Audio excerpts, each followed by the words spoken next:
Hello everyone, my name is David, I'm the creator of the Augur, and in this video I'm going to give you a brief overview of all the Ironsworn features that are included in the Augur. We'll start by creating a new game and giving it a name, and selecting the Ironsworn rule set from this list. And this will open the default map, and you can change it using this panel right here. The Augur comes with various different maps that you can use, and you can also add your own. So we're going to add the Ironsworn map from this button right here, and on the window that will open we select any map you want. In this case we have a file for the Ironsworn map. Once you're happy with the main map you're going to use, you simply click accept on this button here, and as you can see the map is loaded. And let's create our first character. For that we go to this button right here on the menu bar, and the first we'll do is customize our character's appearance. As you can see there are plenty of options, and I'm going to do this quickly to move on to the Ironsworn part of this video. As you can see there are a lot of options here, so I encourage you to spend some time with it until your character looks just the way you want it. To keep the video short, I'm doing this as fast as I can, where I usually spend several minutes or even more trying to get my character to look just right and reflect the assets that I will pick later. I find that this is a great way to get into your character, and it helps with the narrative later on. So once you have your character looking the way you want, you click accept, and it's time to name your character.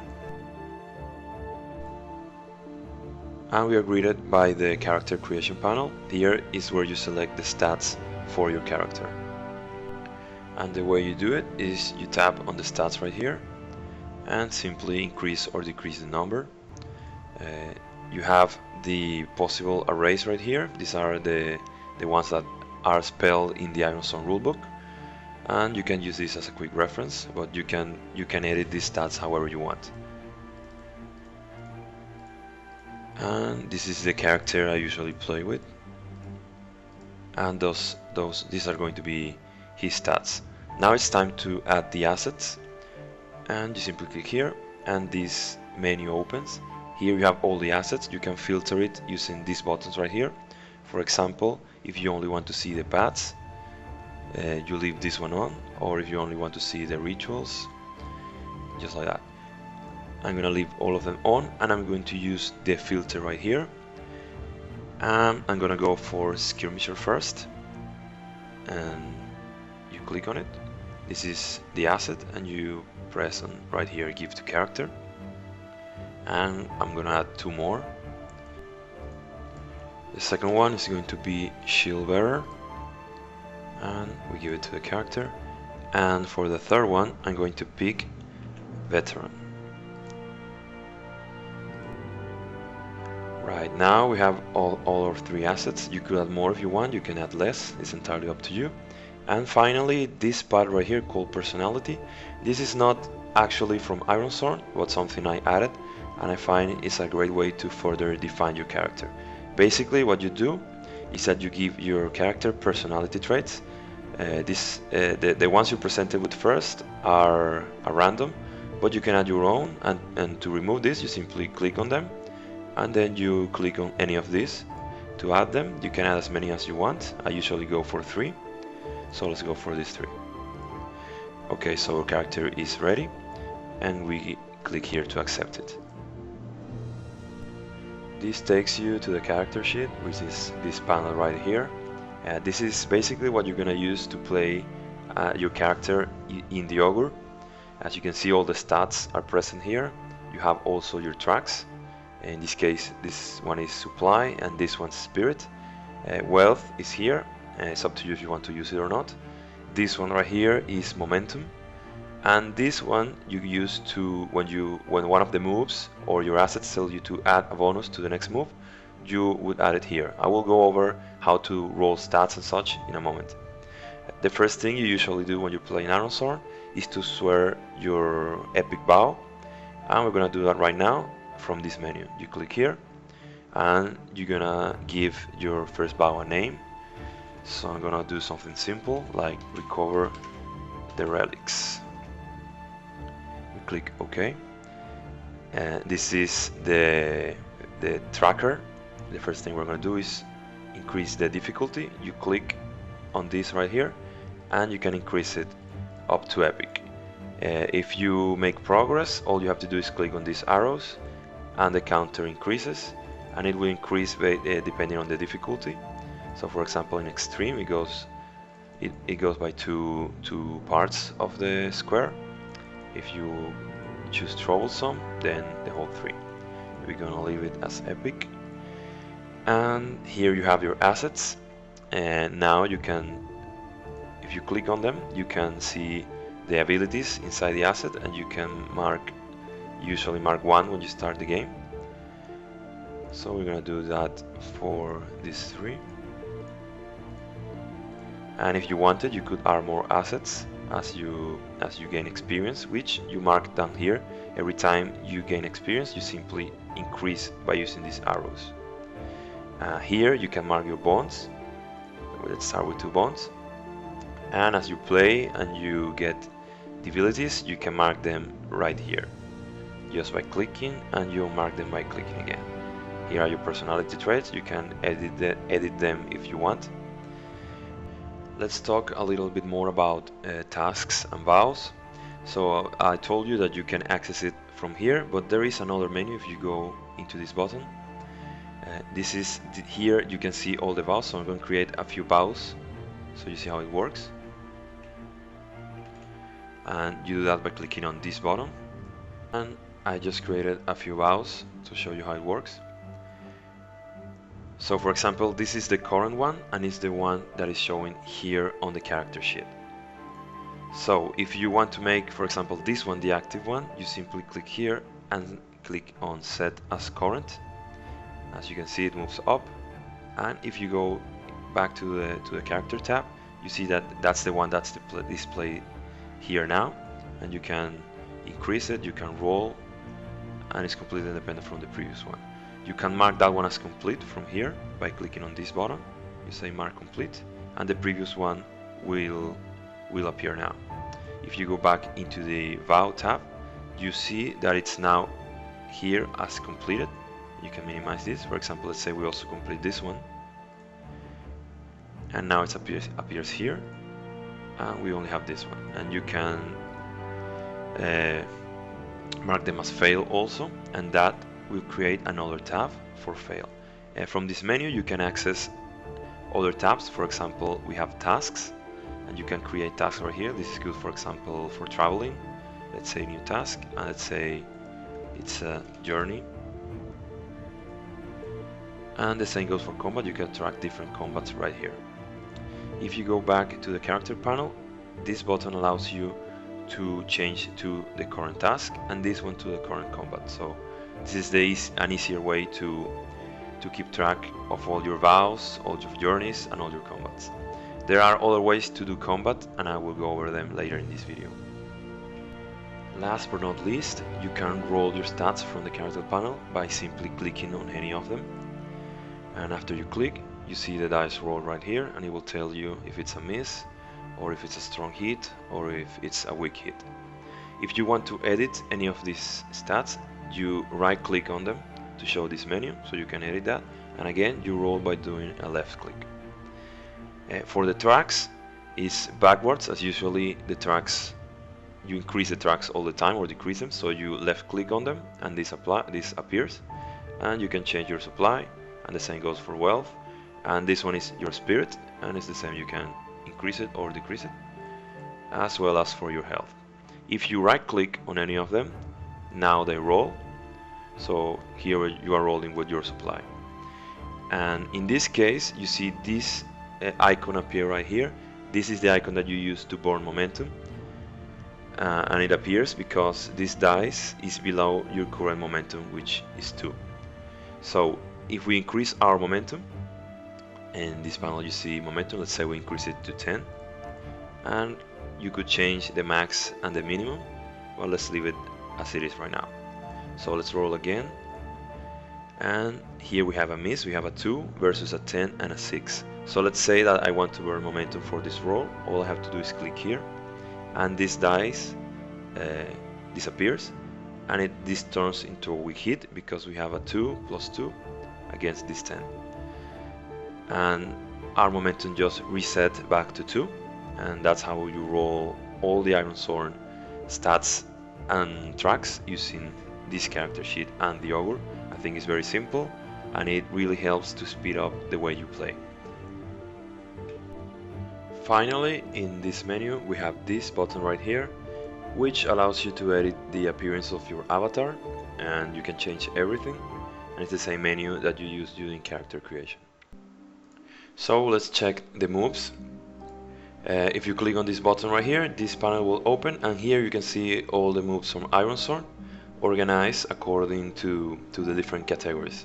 For example, we have adventure moves, and let's say we are going to do an undertake a journey. And basically what it does is it tells you all the rules and all the possibilities for this move. So for example, let's say you create a journey, say this one for example, our current task, this journey, and it say you should roll with wits.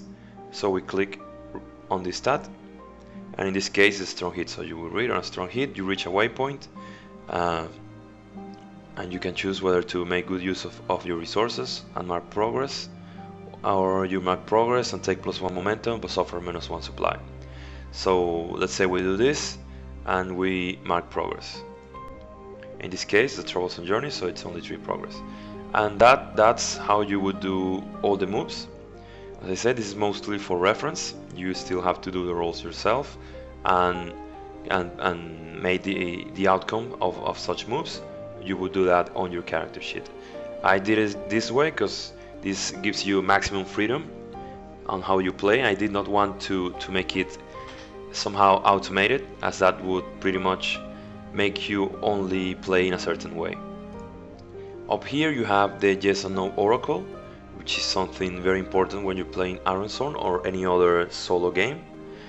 So basically you just click on the probability, like a 50-50 if it's yes or no.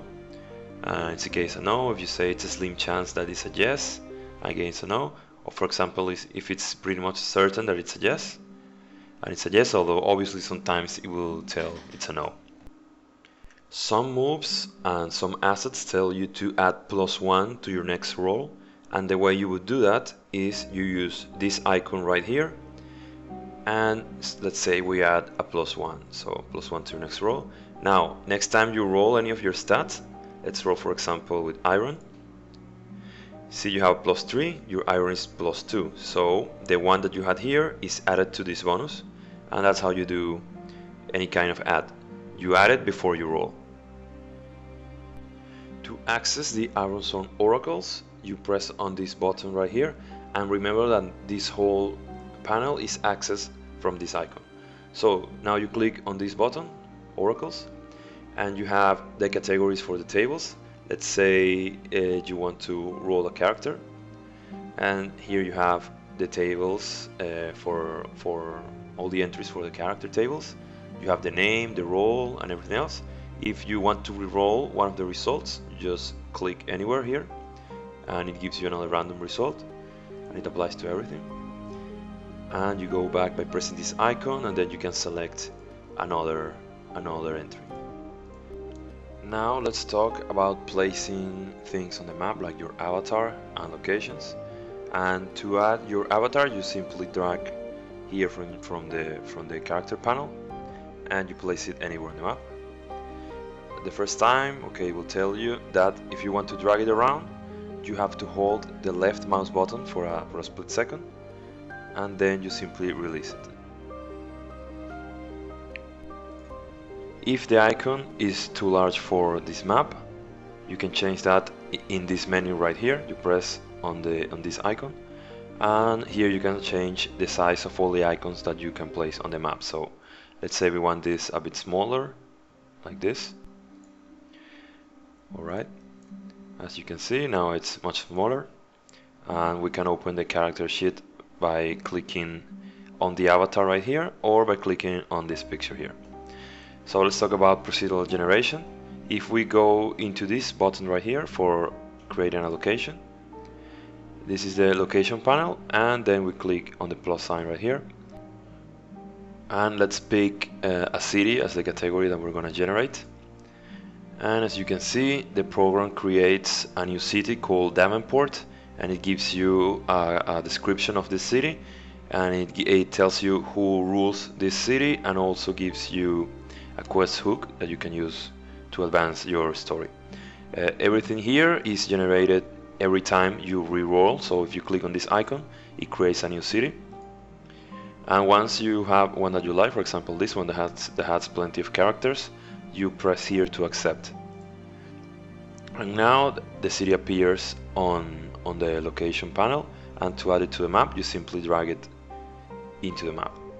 If you press on the icon, this panel opens again, and you can also press on any of these characters, and they also have description, they have personalities, and you can change the equipment as well by clicking here. And all the same options that you have for your character, you also have for all the NPCs. If you want to add this character to the map, you simply you can drag the picture from here into the map, and it will place it. You could also drag it from this panel right here, and it will also place it on the map. If you want to delete something from the map, you drag it into this box right here, and they're deleted. If you want to create an NPC that's not part of a settlement or city, you have this panel right here.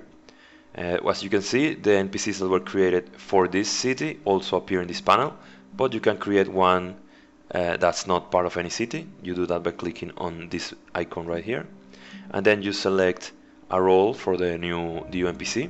This is what the generator uses to create the character. So let's say we want to create a warrior, and it gives you a description. He has ambitions, he has aspirations, and he has a personality. Again, you can simply click here to re-roll a new one, and you can click this icon to change the equipment. So here you click accept, and as you can see, the character is right here. If you press this button, now you see the portraits instead of the avatars. And in here in locations, you can also create dungeons, for example, and say this one for this one, or let's roll it. Every different dungeon has a map, a location, icon, everything. You can change the icon by clicking here and select another icon, then you accept, and you can also place it anywhere in the map. If you click on the location panel opens, and you can go into the map. You press right here, open map, and here's the map, and you can place your avatar, and you can place NPCs and everything. If you want to go back to the main map, you go into the location panel, and then press here on world map, press load, and you're right back here. You can also add regional maps. For example, you have this. If you click on this image, you can pick the image yourself. Let's say, for example, this one, and you click accept, and here's the map. So you can go into this map and add everything here, add the new locations, and you can enter these locations as well. You could also make this one the main map if you want. For some reason, you simply click here, and that would turn this into the main map that you go when you click here. And the last kind of location that you can add is called a scene, and it's a background image. Let's try this one. You click accept, and you can add this into the map, for example, if you want, or you can simply access them right from the list. So let's go here, and these ones are great for combat scenes, for example. So let's add our avatar, and now let's talk about foes. If you click on this icon right here, the foe panel opens, and the Augur comes with a list of over 200 foes. Every single one has an image and has a short description, like its size and its type, and it also suggests a difficulty rating for that particular foe. So let's say we are looking for a dangerous foe. You simply type the difficulty here in this panel. You could also search by name. So let's go with the first one, and to add it, just drag the image into the map, and that will place it. You can then move it around if you want. And if you click on the foe here on the map, this will open the foe panel, and as you can see, there's a combat tracker right here, so you can use that to fight with this monster. And it also shows you its size and its type, and it also has right here a quick reference to the combat moves that you can use. And you could change the difficulty of this particular foe if you want. You simply click here and increase it or decrease it, and here you can select whether you have the initiative or not. Let's suppose that we do. And you can also change the harm that you do to this monster. In Ironsworn, the harm that you do depends mostly on what weapon you have equipped, so let's leave it at 2 because we have a spear.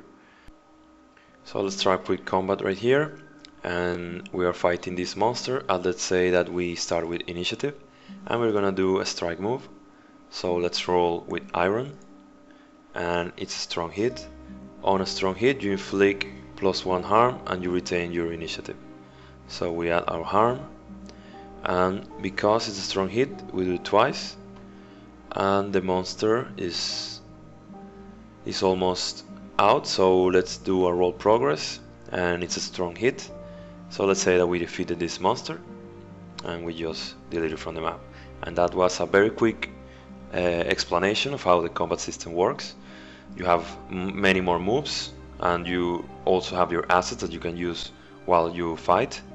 So if you want to see how your asset would affect one of the moves or the rolls, you simply click off any of these icons, and that would open the asset card. So you will read that and you decide how that would affect what you're about to do. And with that, we conclude this video. This was a brief overview of all the Ironsworn systems that come with the Augur. There are still more features that I didn't show in this video because I wanted to focus solely on Ironsworn. However, I will be posting more videos on the channel dealing with other systems and other things you can do with the Augur, so please subscribe to the channel and leave a like to this video. Thank you and see you around.